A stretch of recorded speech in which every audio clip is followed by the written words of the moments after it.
कभी कभी जो चीजें बहुत सीधी सादी लगती हैं उनमें बड़े गहरे राज छिपे होते हैं, है ना। आज हम कुछ ऐसा ही करने वाले हैं।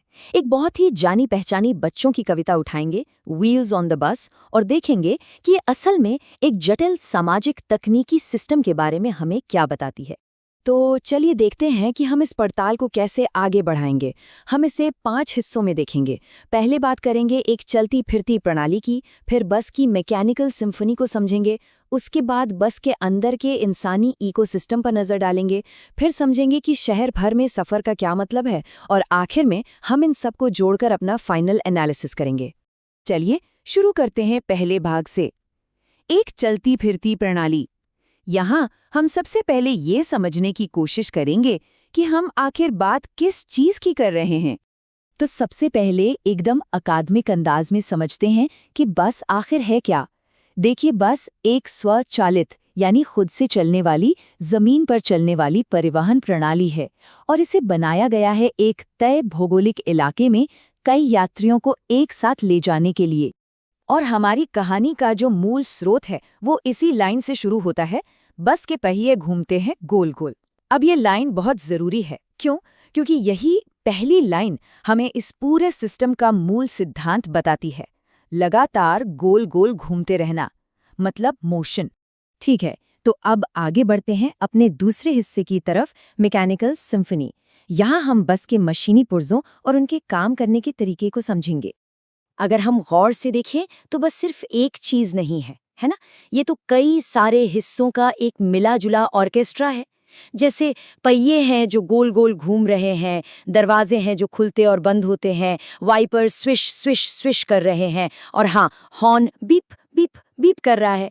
मतलब हर पुर्जे की अपनी एक अलग हरकत है, अपनी एक अलग आवाज है, और ये सब मिलकर एक एक तरह की मैकेनिकल सिम्फनी तैयार करते हैं। तो मशीन की बात हो गई। अब मशीन से हटकर बस के अंदर बैठे लोगों की दुनिया में झांकते हैं। हमारा तीसरा हिस्सा है इंसानी इकोसिस्टम। देखते हैं कि बस के अंदर सामाजिक ताना बाना कैसा है। कविता हमें क्या बताती है?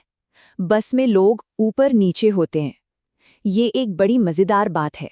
ये एक ऐसी हरकत है जो सारे यात्रियों को एक साथ एक जैसा दिखाती है, मतलब एक सामूहिक एक जैसी हलचल। और अब कहानी और गहरी होती है। यहाँ हमें पेरेंटिंग के 2 अलग अलग मॉडल देखने को मिलते हैं। एक तरफ है मम्मियाँ जो श्श करके माहौल को शांत कर रही हैं, तनाव घटा रही हैं, और दूसरी तरफ है डैडीज जो कहते हैं आई लव यू, मतलब वो भरोसा और दिलासा दे रहे हैं। ये 2 बहुत ही साफ और अलग अलग सामाजिक भूमिकाएं हैं, है ना।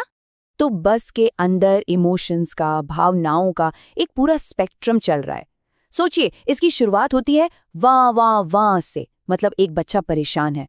फिर माँ की शांत करने वाली आवाज आती है, श श श, और फिर आखिर में पिता का प्यार भरा आश्वासन, आई लव यू। ये परेशानी से लेकर प्यार तक का एक पूरा सफर है, वो भी एक छोटी सी बस के अंदर। अच्छा, तो ये सब जो हो रहा है, मशीनें चल रही हैं, इंसान कुछ कुछ कर रहे हैं, इन सबको एक साथ क्या चीज़ जोड़ती है? यही सवाल हमें अपने चौथे हिस्से तक ले जाता है, शहर भर में एक सफ़र, द यूनिफाइंग प्रिंसिपल। तो यहाँ एक बड़ा सवाल खड़ा होता है। ये जो लाइन बार बार आती है, सारे शहर में या ऑल थ्रू द टाउन, इसका क्या मतलब है? क्या ये सिर्फ कविता पूरी करने के लिए है? नहीं नहीं, इसका एक बहुत गहरा मकसद है। और जवाब ये है कि ये लाइन हमें जगह और समय का कॉन्टेक्स्ट देती है। मतलब बस के अंदर जो कुछ भी हो रहा है वो हवा में नहीं हो रहा, वो सब एक बड़े कम्युनिटी नैरेटिव का हिस्सा है। आसान शब्दों में कहें तो ये सारी हरकतें शहर के अंदर हो रही हैं और इसी से उन्हें मतलब मिलता है। और इसी के साथ हम पहुंचते हैं अपने आखिरी पड़ाव पर, भाग 5, फाइनल एनालिसिस। अब तक हमने जो कुछ भी समझा है उसे एक साथ जोड़ने का समय आ गया है। तो हमने क्या क्या पाया इस पूरी पड़ताल में? चलिए एक नज़र डालते हैं। सबसे पहले हमने देखा कि बस अपने आप में एक पूरा सिस्टम है जिसमें मशीनें और इंसान दोनों शामिल हैं। फिर हमने ये भी देखा कि मशीन के पुर्जे हों या इंसान, दोनों ही कुछ खास दोहराए जाने वाले काम कर रहे हैं। इसके बाद हमने समझा कि यात्रियों के बीच का जो इंटरैक्शन है वो एक कॉम्प्लेक्स सोशल डायनामिक को दिखाता है। और सबसे आखिर में हमने ये स्थापित किया कि ये सब कुछ शहर के बड़े कैनवस पर हो रहा है, जो इस पूरे सिस्टम को एक मकसद देता है। और अब हम एक बहुत ही दिलचस्प सवाल पर आके रुकते हैं। अगर बस और उसके यात्री ये सारे काम पूरे शहर में कर रहे हैं, तो जरा सोचिए, क्या बस सिर्फ उस शहर की परछाई है, या फिर क्या बस खुद उस शहर को, उस समुदाय को बना रही है? और यही एक सवाल है जो इस सीधी सादी सी लगने वाली कविता को एक बहुत गहरे सामाजिक कमेंट्री में बदल देता है।